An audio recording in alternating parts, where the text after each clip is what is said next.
Então vamos lá. Retomando aqui, a, ainda falando sobre Paulo, que é importante a gente entender que é, o, Paulo é o homem que realmente combateu e trouxe esse entendimento claro sobre o dualismo, para ele poder quebrar realmente o dualismo. Só que aqui eu quero falar para vocês sobre a parte dele ser fabricante de tendas, o que tem a ver com uma teologia que a gente chama de teologia encarnada, porque está dentro dele, está encarnado dentro dele, dentro desse princípio, é a teologia. Princípio do quê? Dele ser um empresário. Então, eu quero reforçar aqui com vocês aquilo que eu falei há uns slides atrás. O princípio rabínico de mestre era que cada um dos mestres tinha que ter um ofício. Isso precisa ficar claro para vocês, porque isso é a base de todo pensamento divino e judaico acerca do trabalho e da espiritualidade. Então, o trabalho dentro da espiritualidade, ele tem a ver com esse princípio básico de que para você ser mestre, alguma coisa você tinha que ter um ofício. Então, você não vai ver em nenhum lugar da Bíblia pessoas que estão no ofício de mestre não tendo, não sabendo realmente, não tendo nenhum outro ofício do mundo, como dizer assim, que hoje é chamado de secular. Então, era necessário, era algo obrigatório para todo homem, principalmente homem, porque sacerdote, enfim, mestres eram só homens, né? As mulheres não tinham esse ofício na época. Então, você vai ver que todos eles tinham um trabalho, trabalhavam, entendeu? Por quê? E por que isso? Porque, de fato, é um pensamento divino, onde a gente entende que a gente precisa entender que a gente implanta o reino no mercado de trabalho e não nas sinagogas. Esse princípio precisa ficar mais evidente ainda na sua vida, que o mercado de trabalho é onde você mais vai fazer acontecer a implantação de reino, e não dentro de igrejas. Não dentro de igrejas, tá? Você vai entender isso. E esse princípio talvez muitos já entendam, né? Porque você vai ter condições no seu trabalho, você tem condição de pregar o evangelho para pessoas que nunca, jamais pisariam dentro de uma igreja. E assim era no passado. As pessoas não iam para o templo. Elas não tinham por que ir para o templo. Então, eles tinham realmente um entendimento de igreja no mercado de trabalho. Isso era o comum. Entende? Esse era o comum. Vamos lá, então, entender um pouquinho mais. Atos 18, 1 a 3. Aqui está só uma parte, né? Como eram do mesmo ofício, ficou eles e trabalhavam, pois eram tendeiros de ofício. Tendeiros de ofício, gente, é como eu falei para vocês, eram empresários. Empresários que trabalhavam com tendas. E tendas eram como se fossem habitações modestas, né? Simples, mais simples, mas eram habitações. Então, eles eram empresários do ramo da habitação. Então, esse precisa ficar claro. E aí entra aqui, por que que Paulo, um dos motivos, os principais motivos de Paulo continuar atendendo como empresário e fazendo tendas? Porque uma das coisas que ele citou lá em 1 Tessalonicenses 2:9 era sobre ele não ser fardo para os irmãos. Então ele trabalhou de dia e de noite para não onerar nenhuma igreja naquele tempo.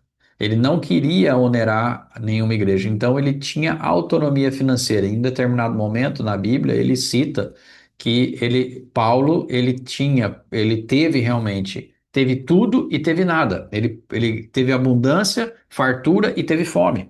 Então ele fala isso durante no trajetória dele, que isso é natural para um homem que depende de Deus. Só que ao mesmo tempo ele não deixou o ofício dele. Porque durante o ofício ele não queria onerar nenhuma igreja, então ele vivia daquilo que ele fazia, daquilo que ele sabia fazer, que era fazer tendas. Ok? Então esse era um dos motivos. Segundo motivo, era para ele ter dignidade do trabalho manual. Então ele fez o quê? Aquela hierarquia platônica toda, dizendo que o corpo ou o material era menos importante, ele realmente entendeu que ele era um apóstolo, mas o apóstolo dele não estava acima do artesão que ele era para fazer tendas. Era uma coisa conjunta. Então, trabalhava junto, ao lado, um do outro, os dois tipos de trabalho que ele tinha: o trabalho de apóstolo e o trabalho de um artífice de tendas, né? Um artesão que fazia tendas, que era um construtor de tendas naquela época. Terceiro motivo, era o campo missionário dele. Então, foi na oficina de Corinto que ele alcançou mais trabalhadores que nunca pisariam dentro de uma sinagoga ou de um culto qualquer. É aquilo que a gente fala, dentro do seu trabalho, você tem oportunidade para falar de Jesus, falar de Deus e realmente estabelecer o reino para pessoas que nunca você veria dentro de uma igreja. Você fala assim, vamos para a igreja. Não vai. Mas vem cá, vamos conversar aqui um pouquinho. Aí conversa. Aí você tem esse entendimento. Então, por fim, aqui é um discipulado dentro do mercado. Áquila e Priscila, eles eram o quê? Colega de trabalho de Paulo. Eles, né, se tornaram depois líderes de igreja, entendeu? Então, dentro do negócio, você forma discípulos. Esse é um ponto que precisa ficar, né, mais evidente para nós a cada dia, que a gente faz discípulo enquanto a gente caminha. Vamos lá, vamos tentar trazer isso para uma realidade. Daqui, de dentro da Companhia de Daniel, a grande maioria de vocês chegou para a Companhia de Daniel através do trabalho que a gente exerceu, que Flávio exerceu principalmente, e eu também exerci, que foi um trabalho de treinamento. Foi um trabalho de ser um treinador. Então, enquanto trabalhamos, muitos de vocês foram alcançados para Cristo. A grande maioria, se não me falha a memória, a grande maioria daqui veio através do nosso trabalho. Quando Jesus entrou na sua vida, porque você ouviu falar de Jesus no trabalho de alguém, no caso, o nosso, entendeu? Então, esse é o ponto. Enquanto a gente trabalhou, a gente fez discípulos. Isso é o que Paulo fez. Cumprimos hoje uma das exigências, vamos dizer assim, que tinha na Bíblia, para, como Paulo fez. A gente é um discípulo de Paulo nesse contexto, entendeu? Onde a gente fez coisas e que trouxe pessoas para Jesus através do nosso trabalho. Amém? Entendido aí até aqui? Ainda sobre Paulo, e a gente já vai caminhar para um momento de atividade. Romanos capítulo 12, verso 1 e 2 fala: Rogo-vos, pois, irmãos, pela compaixão de Deus, que apresenteis os vossos corpos como sacrifício vivo, santo e agradável a Deus, que é o vosso culto racional. Então, quando ele fala do culto racional, é o culto cotidiano, do dia a dia. Paulo aqui, ele dá como está escrito aí, ele expandiu o culto a Deus para fora dos muros da igreja. Ele não deixou esse culto ficar ali só dentro das quatro paredes de um templo, de uma sinagoga ou algo assim. Ele levou o culto para dentro do corpo da pessoa, do indivíduo. Que ali ele disse: o teu corpo é o teu altar. O teu corpo é o templo do Espírito Santo. Então ele traz isso para dentro do indivíduo como um todo, como um culto racional. Aí tem aí a palavra em grego, né, que fala sobre culto racional, que nem vou tentar ler isso aqui porque é difícil. Então, qual que é o primeiro ponto nesse aqui? Ele usou o quê? O vocabulário de templo.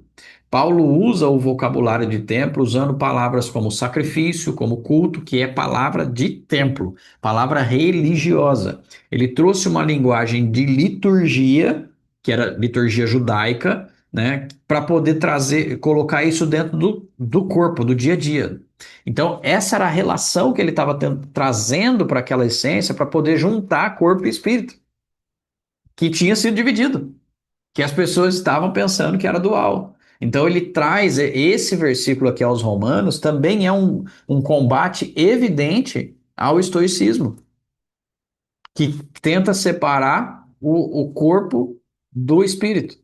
Então ele traz isso, veja bem isso aqui, né? O corpo sacrifício vivo, santo e agradável. Fala sobre você estar ali dentro, fala sobre culto, fala sobre isso no corpo. Então ele traz o entendimento claro de que corpo e espírito é um só, não tem como separar. Que você está junto e você precisa estar com eles ao mesmo tempo. O segundo, ele fala sobre o corpo, seu altar. Ele não fala de como, ele não usa uma expressão de santuário, de sinagoga, ele fala sobre o corpo. É esse corpo que vai acordar de manhã, que vai fazer o trabalho, que vai decidir, negociar, entendeu? Esse é o altar. O altar é o nosso corpo. Então ele traz essa força de entendimento para poder ficar bem claro para o povo que os pensamentos gnósticos da época não eram pensamentos divinos, nem só vou dizer bíblicos, né? Porque a Bíblia era só a Torá, nem eram pensamentos divinos, eram pensamentos que não tinham a ver com Deus. Então ele combate o gnosticismo, mais uma vez, combate o dualismo, combate os ascetas nesse tempo dessa forma, trazendo esse entendimento de que o corpo é o altar.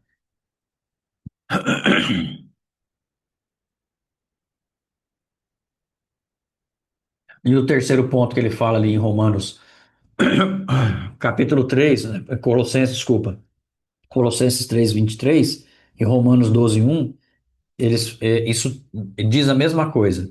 Ele traz o entendimento do que? De Colossenses, do capítulo 3 verso 23 e também Romanos 12:1, que esses dois aí trazem a mesma coisa, que fala que o critério de culto não é o local, não é aquele espaço, não é um local específico, não é a sinagoga, mas é a atitude do seu coração, é onde você está, é o seu local, é o seu corpo, é o seu templo. Esse é o ponto. E isso é um combate literal contra os pensamentos da época, de gnosticismo, de separação entre corpo e espírito. Tá claro para vocês até aqui? Tranquilo? Vamos fazer uma atividade agora. Vamos trazer um pouco mais Mas esse coisa. Aí. Então vamos fazer um exercício prático, para poder ter esse entendimento do trabalho como um ministério. Nós vamos fazer o seguinte, nós vamos ter 10 minutos, só para vocês entenderem o que nós vamos fazer aqui. 10 minutos vocês vão fazer na apostila, vocês vão escrever. Depois desses 10 minutos a gente vai voltar. Então, 10 minutos eu vou deixar vocês aqui. A gente vai ficar na sala e a Karina vai botar uma musiquinha bem baixinho. Eu vou parar de compartilhar depois essa tela aqui de que eu explicar. Então, 10 minutos você vai responder essas três perguntas que tem aqui. São três perguntas aqui dentro que você precisa responder. Então, você vai fazer isso na sua apostila. Depois a gente vai voltar. Aí, a hora que der, depois dos 10 minutos, eu vou até colocar, ver se dá para colocar um cronômetro, Rê. Dá? Ela vai tentar botar um cronômetro. E aí, depois dos 10 minutos, a gente volta e abre salas. Nós vamos abrir sala de três em três, tá? Para quê? Dentro dessa sala você vai debater. E nesse debate você vai trazer o entendimento. Então são dois momentos que nós vamos ter aqui que vai dar 22 minutos ao tempo total, tá? 20 minutos mais ou menos. Então qual que é a primeira pergunta? Então, a primeira pergunta é: quem eu alcanço no trabalho que nunca pisaria numa igreja? Dentro do seu trabalho. Você pode colocar nome, nomeia as pessoas, coloca os perfis que ela tem, se for cliente, se é fornecedor, se é colaborador, se é um parceiro, o que for. Você vai colocar quem são as pessoas que você alcança no seu trabalho e que jamais pisariam dentro de uma igreja. Enumere elas. Pode ser até pessoas, né, que tenham relação até com a sua família, mas que você tem envolvimento no trabalho. Como os valores do reino se expressam ou deveriam se expressar no seu negócio? Como que eles se expressam, se eles já existem, ou como deveriam se expressar? Então, ele se expressa assim, mas deveria se expressar dessa forma. Eu gostaria de que fosse mais assim. Quais são os exemplos que ele traz aqui? Justiça, excelência, integridade, cuidado com as pessoas. Se você puder, cite exemplos acerca de integridade, por exemplo, né? Por exemplo, na empresa que eu estou trabalhando nessa agora, aconteceu um caso nesses últimos meses de corrupção dentro da empresa. E um caso de corrupção dentro da empresa onde a auditoria entrou e trouxe realmente uma ação que foi necessária ser feita. 4 colaboradores foram demitidos por justa causa por conta dessa corrupção, entendeu? E essa corrupção estava num departamento que era muito comum isso acontecer, que é um departamento ligado ao departamento de compras. Não era o departamento de compras naturalmente, mas estava ligado ao departamento de compras.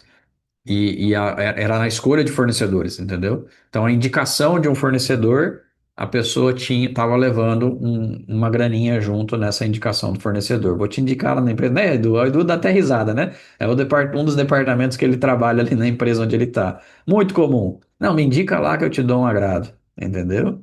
Né? Me faz entrar lá na sua empresa que eu dou lá 3%, 4%, entendeu? Isso é comum, entende? Isso é corrupção. Isso é roubo. Então, dentro da sua empresa, é comum isso acontecer? Que tipo de integridade precisa ter? Qual é o que precisa? O que tem já hoje, mas o que precisa ter? Entendeu? Para o Edu, essa é a coisa mais fácil do mundo fazer isso, né? Ver todo dia um vendedor chegar para ele, não sabe que ele é o dono da empresa, né? E aí chega para ele e fala: Não, me deixa aí, eu te dou uma força e tal. Ó, X nas costas do caboclo. Dá um tiro na paleta da asa dele. Terceira pergunta: o que mudaria na minha empresa se eu a administrasse conscientemente como um ministério? Se você já faz isso hoje, amém. Escreve aí o que você já faz, né? Em termos de quais índices, né? De qual olhar cultural, de processos, de atendimento, forma de liderança. Tenta ser específico, entendeu? Ó, se a empresa, se eu colocasse como ministério, eu atenderia o meu cliente assim, assim, assim. Eu mudaria o processo de compra assim, assim, assim. Eu mudaria o processo de venda assim, assim, assim. Enfim. Tenta colocar o mais específico possível como que você faria. Então, aí depois, nós vamos fazer lá depois no breakout, a gente vai compartilhar as respostas e depois, nesse tempo, a gente vai trazer a mais inspiradora. Eu queria saber como que foi os escolhidos aí que vão falar da sala. Qual que é a sala 1? Não tem, né? Você pode É, chamar. Chama um aí para deixa eu ver, são, tem a Adriana e a Mirella. Adriane Mirella. Quem vai falar? Eu, Então Mirella, vai. falar com a criança lá. Então, a primeira pergunta eu coloquei as minhas clientes, né? Eu já atendi algumas clientes que eu sei que elas nunca pisariam dentro de uma igreja e foi e comigo ali elas ouviram de Deus, ouviu falar de Jesus, ouviu a Bíblia e tal. Então, eu impactei de uma certa forma ali a vida delas. No caso, a Malu, ela era mais bombandista, a Andrea também, mais para essa área, então elas ouviram ali de Deus e tal, e meus clientes de forma geral. A dois, é, como os valores do reino se expressam, deveria se expressar no meu negócio. Eu coloquei que já faz parte, né, com conhecimento que somos um só, e que meu negócio é uma extensão do reino. Farei com mais clareza, diligência e dedicação, né, gerando assim a honestidade, dedicação a elas e sendo generoso. Muitas vezes eu entrego mais do que elas me pagaram para ter. Então, muitas vezes Sim. eu fico me policiando nesse sentido, que eu entrego realmente sempre mais do que elas me pagaram. O 3 é de que eu trabalharia com mais dedicação e venderia com mais permissão. Tem essa crença, né? Igual você falou, de que vender é ruim, que eu estou incomodando, né? Então eu venderia com mais clareza e de que eu estou oferecendo um serviço de qualidade para ela. Seria isso. Amém. Amém. Muito bom. Só essa última aí que você tira do verbo como é que é? Agora, português é complicado, né? Sou ruim de geografia, não conheço, não sei falar muito bem a parte do português, né? É no futuro do pretérito imperfeito, sei lá. Quem manja disso aí sabe, né? Não é eu faria, é eu farei. Vou fazer agora. Você tem que falar que você vai fazer, entendeu? Fácil. E como que você Né? vai fazer agora? Então, só muda esse termo, esse verbo, né? O verbo que quando você coloca nesse tempo verbal, ele é uma suposição. Quando você traz ele para um tempo verbal correto, você diz que você vai fazer, Futuro ele em vira uma ação. pretérito. Hã? É o futuro em pretérito, né? Perfeito. Ah, sei lá, filha. Essas Do, partes de do geografia eu não faria, entendo né? muito bem, não. É. Essa parte da geografia eu não Professor de entendo. português aí de plantão aí, ó. Os professores de português em plantão vão poder ajudar a gente, mas essa parte aí eu não entendo, não. Eu só sei conceitualmente, quando você coloca nesse tempo verbal, você tá só de forma hipotética. Pode ser, Tá. possivelmente aconteça. Quando você traz para um Uhum. tempo verbal. Oi? Eu acho que foi tudo. É. Futuro do pretérito. O Dr. Google está ajudando a gente Sair aqui. do Futuro futuro do do pretérito pretérito. para o futuro do presente. É isso. Hã? Como é que Vai é, sair do Carol? futuro do pretérito para o futuro do presente. Futuro do presente, do futuro do pretérito para o futuro do presente. Então, beleza. Nosso português ajudando a gente a ser mais culto. Então, é esse o ponto. É o por agora, uma ação, uma atitude. Eu farei, não é eu faria. Entende? Eu farei. Tá bom? Bom, tá bom. Segunda sala, quem é? Alex, Eduardo e Karina. Alex, Edu e Karina. Quem vai falar? A gente acabou ali conversando, aí acabou o tempo, a gente nem definiu uma pessoa ali para falar, tá? Entendi. Mas, mas eu posso falar alguma coisa aqui, tá? Da minha ali, tá? Pode ser, Tá. Eduardo e Karina. A gente não combinou lá, mas. João, em relação à primeira pergunta, né? Quem são as pessoas que eu alcanço no meu trabalho? Eu peguei para a parte ali mais da educação, tá? Voltado às aulas. Eu não vou citar nomes, né? Mas no grupo de pessoas tem pessoas dos mais diversos tipos, né? Crenças e etc. E, como eu impacto ali, por feedbacks de muitos, né, chegam depois assim, Alex, eu queria ter a sua paciência, a sua forma de agir ali, né, como você trata as coisas, né, a forma que você fala com a gente, né, você no intervalo não vai para a sala dos professores, você fica aqui com a gente no corredor trocando ideia, comentando, né, então eu acho que é impacto nesse sentido, né, mostrando a prática mesmo ali, essa parte mais humana ali com eles, eu acho que eu impacto bastante ali, né? Pelo menos eu recebo bastante feedback nesse sentido, tá? Muito bom. Como os valores do reino, né, se expressam ou deveria se expressar nas práticas do seu negócio. Aqui já voltando para o ambiente corporativo, né, o ambiente atual, indo para a parte deveria se expressar, eu vejo que seria com cuidado de pessoas, né? Onde eu estou hoje tem esse discurso, né, muito forte, mas não é aplicado internamente, vamos assim dizer. Aponta, Só no né, discurso, mas não na prática, né? É, só no discurso. Ambiente humanizado, onde tem isso, você já vê que não é, né?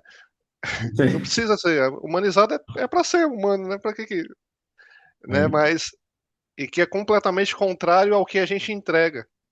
A gente entrega excelência. Tanto é que a empresa é referência nisso, né? De cuidado com pessoas lá na ponta, ao cliente. sim. Mas internamente não vi nada lá até agora, Ah, tá? entendi. Tá bom. E, Vamos trabalhar desse jeito. É é, e- humanizado, mas deveria Tem- ser trabalho com pet, né? exatamente. Gostei, Eduardo. Exatamente. E aqueles pets que são maiores, né? Os cavalos, por exemplo. Brincadeiras à parte. E o que eu mudaria ali na empresa era justamente isso, né? Justamente a cultura voltada para pessoas, né? E isso eu estou tentando fazer ali com a equipe, começando com a equipe, claro, né? Tem. Para ver como a gente muda o ambiente, até como o Eduardo comentou ali, né? Joelho no chão, é oração e trabalho. Excelente, excelente. Muito obrigado. Mais algum comentário? É isso aí. Da minha parte é isso aqui, João. Ótimo, ótimo. O último que ficou é Tem a sala 3, sala 3, então, quem é a sala 3? a Sirlene e o Léo. Ana, Sirlene e Léo. Quem vai falar? Isso. Bom, a gente também ficou nos 45 do segundo tempo ali, né, conversando ali como é que a gente ia falar. Eu acho que vale, aqui eu vou quebrar um pouquinho o script, falar um pouquinho, acho que do geral. Eu acho que para nós Tá, ali foi, né, tem bastante semelhança, acho que vai enriquecer. Então, a questão do alcance, a gente tem muito a interação com as pessoas. Então, eu trabalho remoto, então tem minha equipe, né, que aí eu tenho presencial. A Ana também, remotamente, né, com as pessoas que ela interage, e a Cirline é a mesma coisa, né? O segundo, eu acho que é o mais. é o mais complicado, que é a mesma coisa que o Alex falou, né? O deveria se expressar, né? Então a gente, Aham. acho que assim, é muito pelo nosso exemplo, mas aí eu, assim, então, mas depende da outra pessoa. Tem muita coisa que depende da outra pessoa. Então, no meu caso, eu tenho um cliente lá que ele tem uma cultura, ele tem os valores, tal, tal, tal, beleza. Exemplo, né, máximo. Ah, se você vai muito contra ele, ele pede para trocar você, não a empresa. Sim, Então, você fica, não é um medo, né, mas é um cuidado que a gente tem. No caso da Silene, ela fala, né, da questão pública, que tem a máquina, que também, assim, mudar é complicado, né? E o da Ana fica sim, para uma outra, depois ela conta ali, enfim, né? Me permita, né? Eu acho que tranquilo. e a terceira, por conta disso tudo, se torna um desafio, né? Porque assim, o que eu faria, né? Ou o que eu farei, né? É realmente continuar sendo a excelência, né? O Colossenses, né? De realmente entregar para Deus e ser o exemplo. E também que isso reflita nas pessoas, né? Claro. E uma coisa aqui que eu falo que seria o meu sonho, mas acho que é mais realmente sonho, é realmente que a gente, como empresa, cuidasse melhor das pessoas, né? Na preparação, no acompanhamento, na evolução, né? Porque assim, você treina inicial, joga a pessoa lá, a pessoa, né, evolui ou não. Ah, se a pessoa não evolui, queimou, joga, entre aspas. Descarta e vai para o segundo, né? Carta, pega outra, vai lá, né, sobe, tal, tal, tal. Aí a pessoa às vezes que é boa, jogou numa outra posição, a pessoa não deu conta, queima também, Descarta, põe troca, outro. vai, né? É, Porque assim, no final o cliente quer receber, e é para isso que a gente está lá também, né? Então sim. acho que esse é o que eu falo que é um sonho, porque isso não se, entre aspas, não se paga. Porque você treina uma pessoa, a pessoa fica pessoa boa, começa, né, performar, o que que ela faz? Ela faz, pede para sair e vai embora, para outro lugar melhor, né? Uhum, uhum. É, a grande maioria, quando performa bem, sai, né? Que aí não se enquadra. Então, esse é que é o meu faria, né? Faria. Uhum, Eu faria mesmo, né? Enfim. sim. Tem mais uma sala? É isso, Léo? Completou? Não sei se a Celina quer falar alguma coisa. Aí fica à Quer vontade. falar? Sirlene? Ana? Vocês têm Só todo o tempo de rapidinho, 1 minuto. né? Isso, tá bom. Eu imaginei. Viu? Aham. Eu só estava comentando com eles, né? Eu acho que esse exercício, ele corrobora, ele me impulsiona para, ou pelo menos corrobora com a decisão atual, né, de saída da empresa, porque por mais que seja familiar, por mais que seja do meu irmão, não é uma empresa familiar ao qual eu tô lá trabalhando, não, é a empresa do meu irmão. Mas uma das Sim. coisas que mais tem me ferido e que eu tô, desde que eu entrei falando que eu preciso sair de lá, é exatamente porque os nossos valores são extremamente diferentes. Então, eu não vejo a excelência na entrega, eu não vejo o cuidado com as pessoas, eu não vejo um processo com intenção diferente de resultado, resultado, resultado, né? E isso me fere a Uhum. cada mês, a cada dia. Então, a minha decisão de sair de lá já está tomada, já foi avisada, né? Eu fico lá até no máximo 30 de julho e foi ótimo, foi muito bom revisitar os motivos pelos quais eu tomei a decisão que eu tomei há um pouco mais de um mês atrás. Sim, muito bom. Muito Foi bom. isso. Uhum. Deus vai te honrar. Amém, glória a Deus. Você quer falar, Sirlene? Não, eu só levantei a mão mesmo para dar o Ah, tá. amém, para que ela seja Amém. abençoada na decisão dela. Amém. Quem é o próximo? Carol e Cris, quem vai falar? Eu vou falar que eu acho que a Cris teve que dar uma saidinha. A gente falou duas situações lá, eu com a empresa e a Cris como na carreira de coach. A Cris, da carreira de Uhum. coach, ela falou que ela não vê muito alguém que não pisaria na igreja, mas que ela acredita que o que ela pode melhorar seria incluir um módulo de espiritualidade. Ela falou que ela dá umas pinceladas, fala a respeito disso, mas talvez um módulo de desenvolvimento que trate espiritualidade, porque isso é o Legal. que ainda lhe falta. No meu, eu citei uma situação diferente, que lá tem uma coisa pior do que não é tão boa, porque é assim, todo mundo que está na diretoria da empresa é de célula da Igreja Batista, da primeira Igreja Batista. Então todo Uhum. mundo prega que é diretor de célula, está dentro da igreja. Mas os conceitos são, então é assim, igreja, negócios à parte. Lá o É dualismo dualista, porque a gente está lá foi exatamente nesse implantado, ponto. entendeu? Está Lá está exatamente implantado. implantado. Então, não é que eles não pisariam na igreja, mas eles não vivem dentro do negócio Sim. o conceito que deveriam na igreja. E justamente pensando naquilo que a Ana falou, no lucro, né? Pensando no lucro, eles Sim. abrem mão. Então, principalmente no mercado de licitação, a gente vê muita falta de ética, né? Muito suborno, tem. Então, eu, na minha atuação, disse, ó, não me envolvo nisso, eu envolvo na parte documental que for lícito e legal, eu não vou me meter, mas eu sei que acontece. Então, eu falei, muitas vezes uma pastinha que passa na frente da outra, um documento que é avaliado com um critério menos rigoroso, porque alguém dentro do órgão ganhou algum dinheiro, e a gente tem parceiros, inclusive, que ganham umas comissões, contratos que ganham comissões que a gente nem sabe o que fazem, a gente sabe que é irmão de um diretor do Detran, irmão de um diretor de alguma coisa, então, né, Entendi. só ganham pelo parentesco. Enfim, mas o que que né, eu não consigo mudar isso lá, mas o que eu posso mudar, e aí foi o que eu vi ali, o que eu posso mudar é no sentido de continuar com princípios éticos cristãos, a parte de saúde mental, é uma parte que tenho trabalhado bastante com os empregados, colaboradores, né, mostrando como é o Deus que a gente serve faz a gente suportar muitas coisas e isso faz a gente ressignificar. E a parte de conversa, lá rola muita fofoca e às vezes eu tô no meio da fofoca, entendeu? Então essa é a parte que eu posso me Uhum. mudar e posso alterar dentro da empresa. Foi Ótimo. isso. Começa sempre com a gente, né? Então, normalmente é assim. Márcio, te dá a palavra, quer falar? Só uma participação rápida, João, porque